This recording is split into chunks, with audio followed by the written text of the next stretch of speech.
Well, welcome to the LinkedIn Live from Capital Technology University. Today we have Jennifer Augustine from the Defense Information Systems Agency. She is currently the Director of Office of Strategic Outreach and Talent Acquisition. So on the program today, I thought we could ask her to start off by explaining what is the type of work that DISA does for those who do not know about DISA. Well, thank you so much for having me. We are an IT combat support agency that is provide departmental level and tactical support to the U.S. military during operations. It's interesting to note we operate and secure the third largest network in the world. So it's called the DoD Information Network, the DoDIN.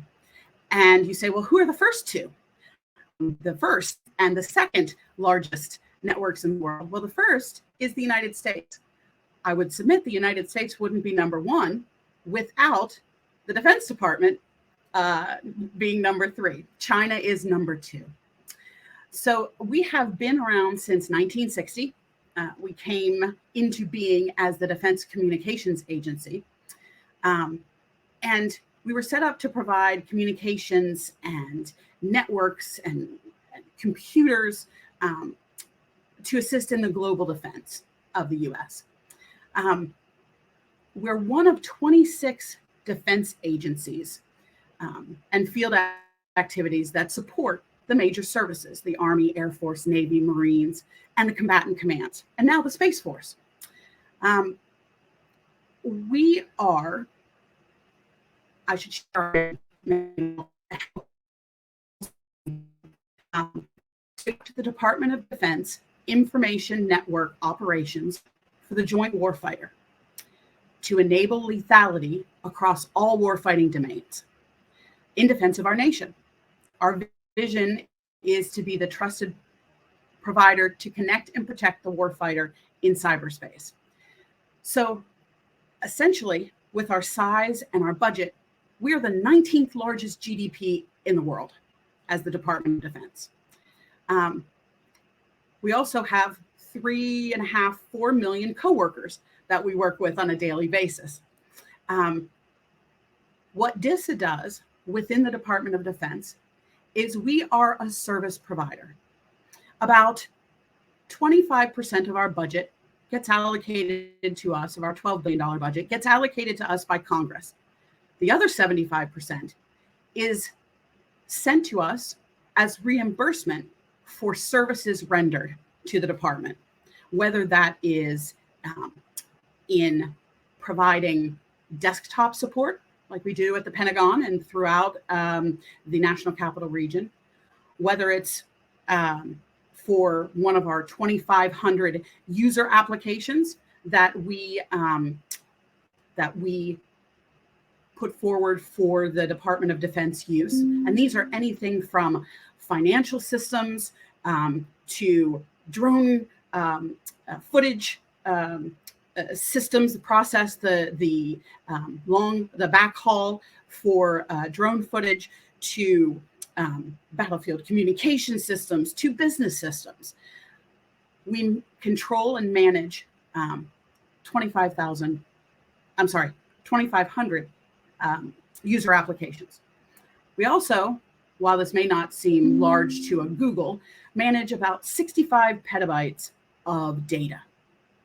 And we intercept, on behalf of the Department of Defense, nearly 800 million cybersecurity events daily.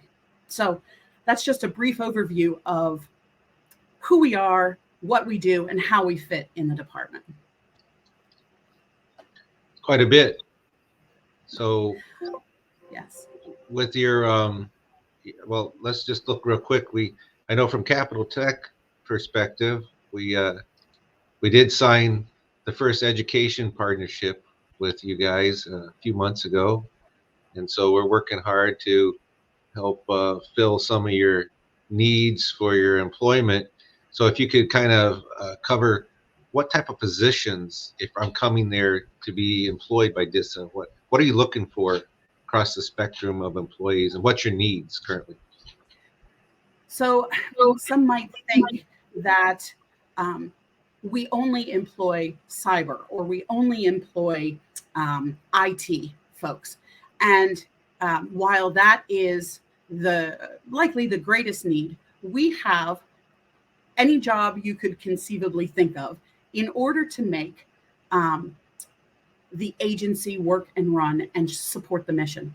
For example, I'm in what's called a mission support organization, workforce services, that provides manpower, human resources, security, facilities, quality of work-life programs, and workforce development. We have finance folks, budgeting, auditing, contracting folks to manage the bulk of the department's IT procurements across the Department of Defense. We have an IG. We have a strategic communications organization that helps frame how it is that we present ourselves both internally and to our customers and potential job candidates. So when I talk to you about, and I'm certain what is most germane to the listeners that are coming in from a capital tech perspective, are the IT, information technology, the supply chain risk management, the AI, big data type of positions. I don't want to exclude the fact that we have a plethora of mission support requirements as well. But let's get to what I think is likely of interest to your listeners and to your students and faculty. We have an ever increasing demand, just like I think every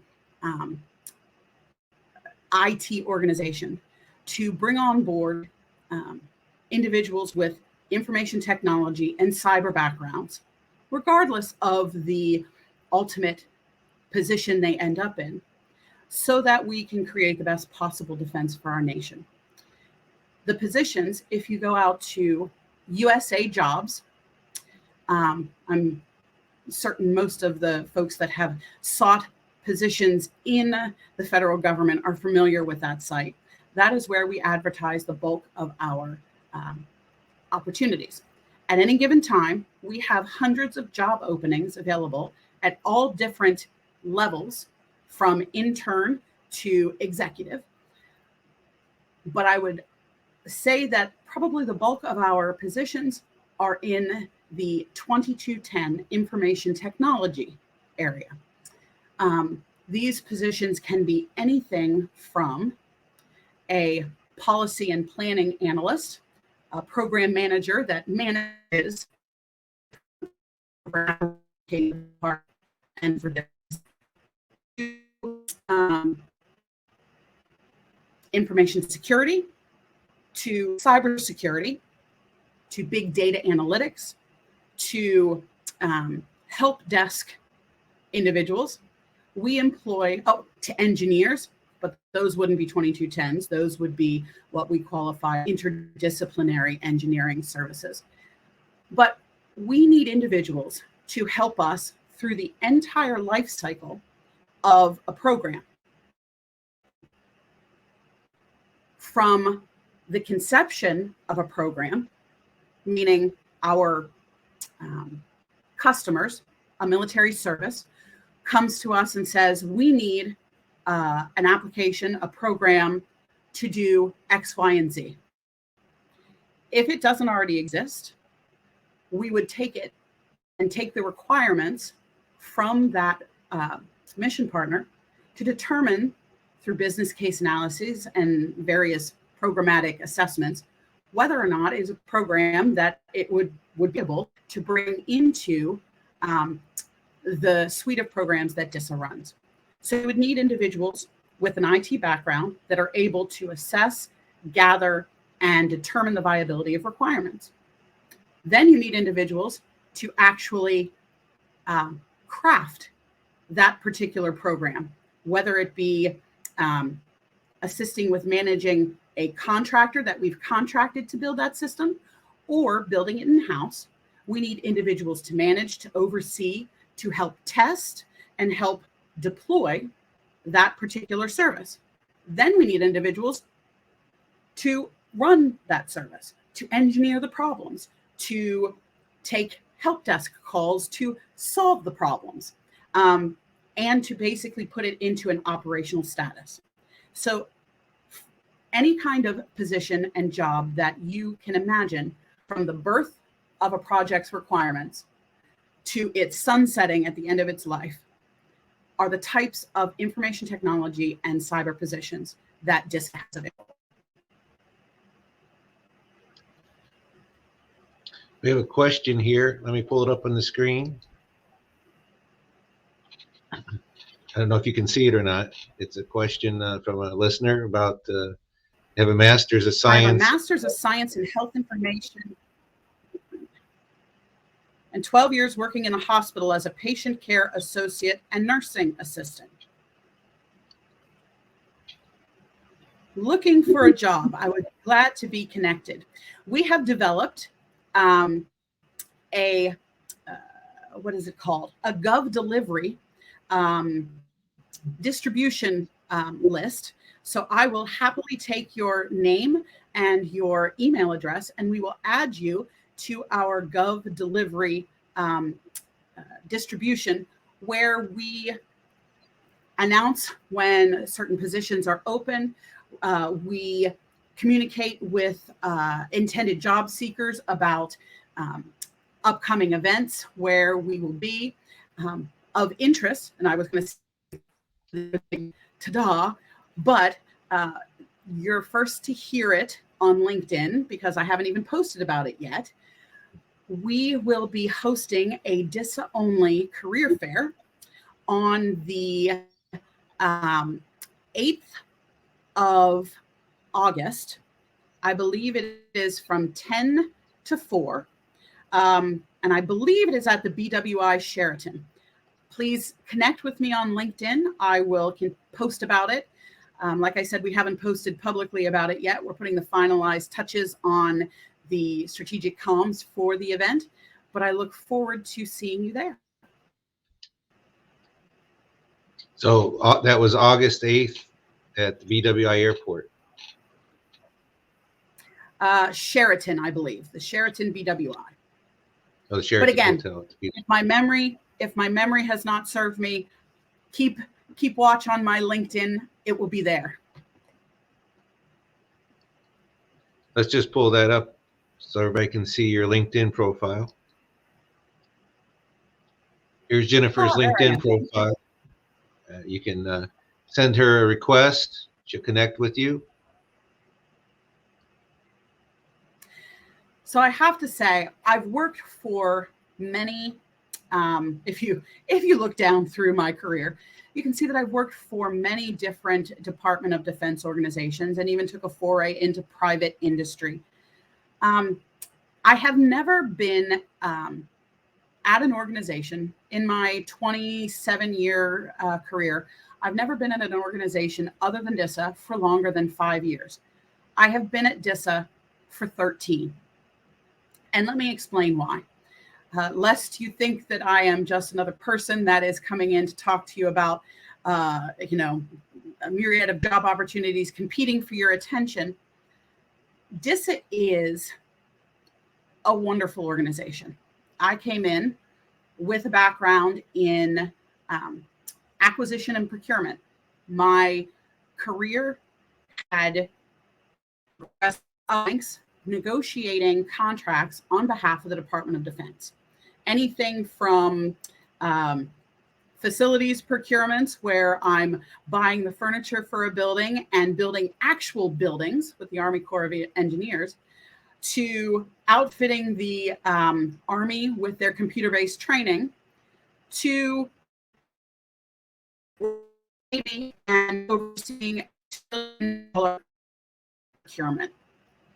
So my background when I came to DISA as the technical director for procurement was vast in terms of of acquisition and procurement. But when it came to IT and to DISA specifically, I was very narrowly focused. I had a mentor at DISA that said, "We don't want you to be a one-trick pony, Jennifer. I'm going to pluck you out of this position, and I'm going to see how you lead in an area where you are not the expert." So I was assigned to be the vice director of what was then called the Manpower, Personnel, and Security organization. I learned from experts and subject matter professionals, and it was one of the most fulfilling experiences I've ever had, opening my eyes to the possibility that there were a myriad of careers and where I could become proficient. I had started out in that area. Fast forward between then and now, I was the plank owner, which means the very first director of J1 personnel, J4 logistics for the Joint Force Headquarters DoD Information Network when it was being stood up. I've been the agency's congressional affairs liaison. I've been the special assistant to the executive deputy director, which is the highest civilian in the agency. And most position, I was CIO for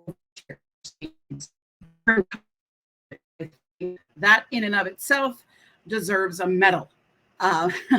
But what I've come to understand about this organization is that your passion, your desire to learn and grow, and your dedication to mission, and they will translate that, they will parlay that into support for the warfighter. I can't tell you, I can't speak highly enough of DISA and the people that work here and the mission that we work towards. So I just wanted to offer that as my little cheerleading speech about the wonderful working environment. Oh, and let me mention one more thing. Continuous education is a hallmark of DISA.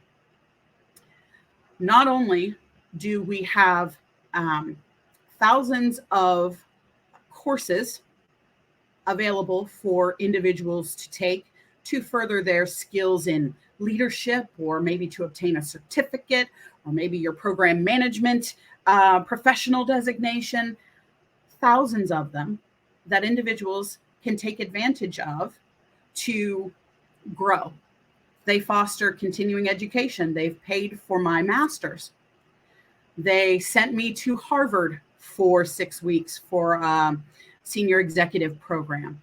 They value continuing education, which is also why they value these partnerships that we are building with different universities and colleges. The first of which we codified, as Dr. Sims said, with Capital Tech. No, and we thank you. We're for those of you who don't know, we're located right near DISA and NSA, so we do a lot with agencies in the area, including NASA. So we have lots of partnerships, and we're certainly happy to partner with more people. But DISA is a great place to work. You hear from Jennifer. She's been there. If you look on LinkedIn, I think it says over 13 years. So it's been a while. We do have a few more questions. I'm going to pull them up so you can take a look at those. Of course. Let's see.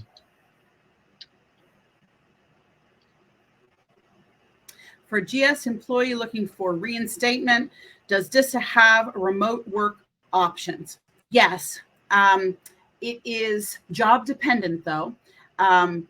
For example, I work primarily a telework, full-time telework, except for 2 days during the pay period when I go into the office.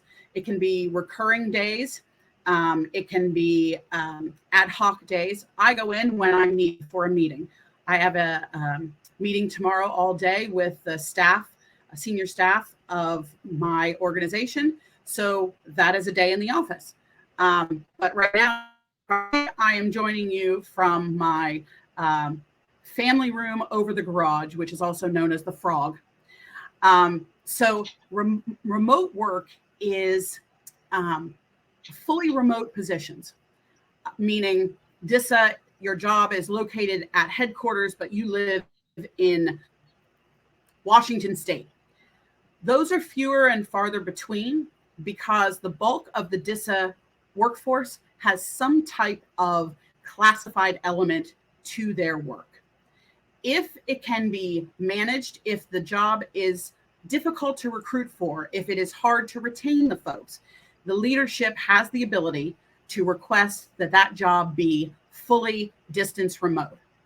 I'm in the process of requesting my entire staff be allowed to have what's called local remote, which means they live in this area and they come into the office at least 2 times a pay period. But at this point, I'm saying they don't even need to do that if they don't want to. They will be able to have local remote work. I hope that answers your question. Yeah, I mean, that's pretty good. So a long time ago, my first job out of college, I had to get cleared for work at the Savannah River site. And of course, that was before you could do anything from home. So times have changed dramatically and the availability of the workspace. We have another question here. Let me COVID pull furthered that. Yes, COVID made a big change, didn't it, in the whole workforce? Here's another question that just popped up. Within the field of cyber psychology and forensics, what opportunities might be available? So I took a gander at all of your programs that you have, Dr. Sims and Marshall. This is a great question. I loved the idea of cyber psychology. And while our positions don't necessarily call for that degree, the types of, we do have 2 areas that come to mind that might benefit from your skills. We have a group called the DIRT, and let me explain what that is. The DISA Investigation and Incident Response Team, the DIRT.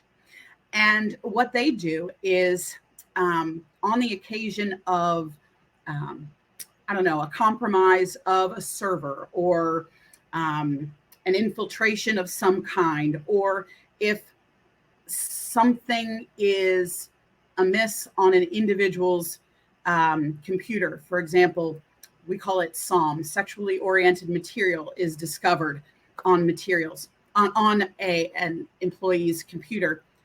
The hard drive is isolated and a forensics team is called in to do an assessment on the hard drive. So from the perspective of the server side, something's funky is going on. Has someone been able to infiltrate it somehow? The cyber forensic team has to have that background in order to follow the trail that is in that particular device to uncover what's going on. That's one aspect where I think your skills and training and education may be useful. Another is we have an insider threat team. Insider threat, and I'm not talking about necessarily from inside DISA, but it could be, or inside the department, or we know that there are individuals that will access information that they are not supposed to be accessing. It's not their classification, or they're accessing it for nefarious reasons. It is this team's responsibility to understand what that threat might entail and to help to mitigate the risks.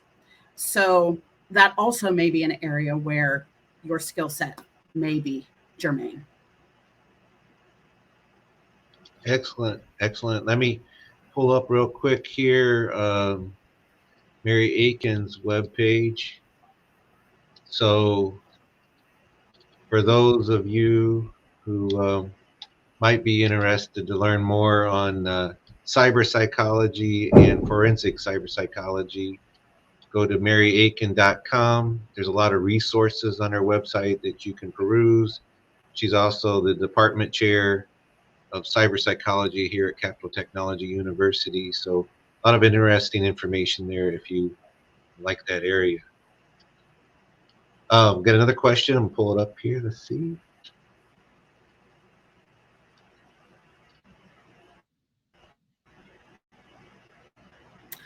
Wonderful. Can I expand on my diversity practice as this IT combat agency? So we are very focused on diversity and inclusion. We not only have the Office of OEDI, I always have to, it shifted from EEO. So OE, Office of Equity, Inclusion and Diversity, or Equity, Diversity, and Inclusion. I always get them mixed up. That we work with on a regular basis to identify trends in terms of our employment and the demographics of the employment. We also recently stood up the position of the Chief Diversity Officer. Dr. Michelle Goddard Kim is the chief of that office, and she is working with our office to ensure that in our outreach, we are targeting those institutions where we are perhaps underrepresented in the agency, either overall or in specific skill sets. So with our university partnering, we have considered HBCUs and HSIs, Hispanic serving institutions, and institutions that are focused on those individuals with disabilities like Gallaudet, so that we can bring into the agency a pipeline or pipelines of individuals that are in areas that we have identified we are underrepresented. So as this Chief Diversity Officer position has recently been stood up, I have a meeting with Dr. Kim, in fact, later this week, I think on Thursday, to discuss this very subject and how we can further inculcate everything she's doing in our outreach efforts as well. So thank you, Ivan, for that question. Excellent. Let's pull up real quick the website and on DISA. So our website, anything you want to highlight about it? Go ahead. Overhauled.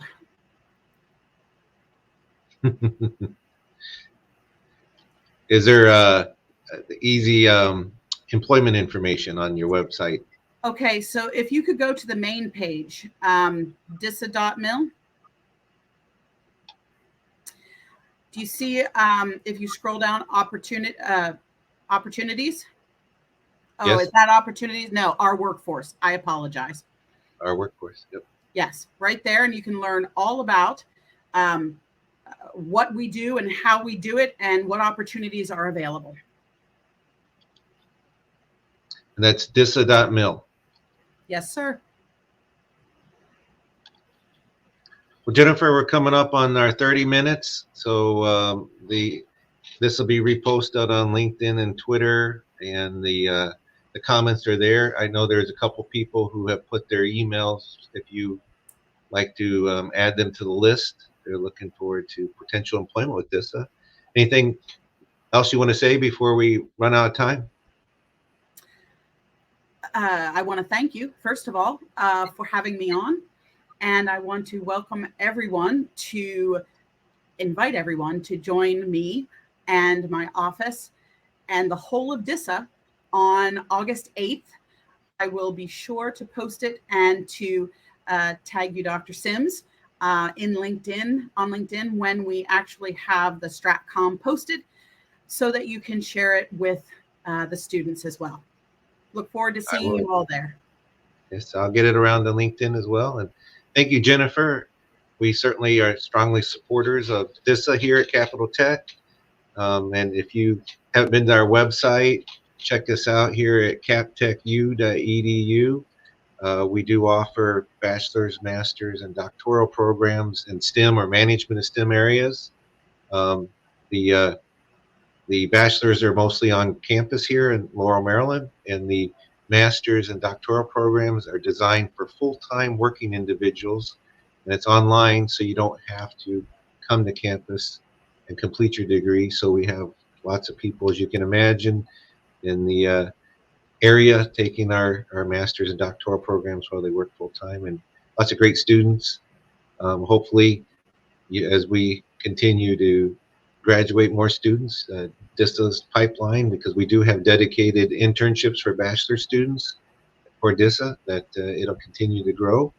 And I know, across the board, of course, there's lots of needs across all industry segments. So lots of competition out there for companies and getting the employees, that's for sure. But thank you again for today, and thanks for everyone who has listened to our LinkedIn Live. Thank you so much.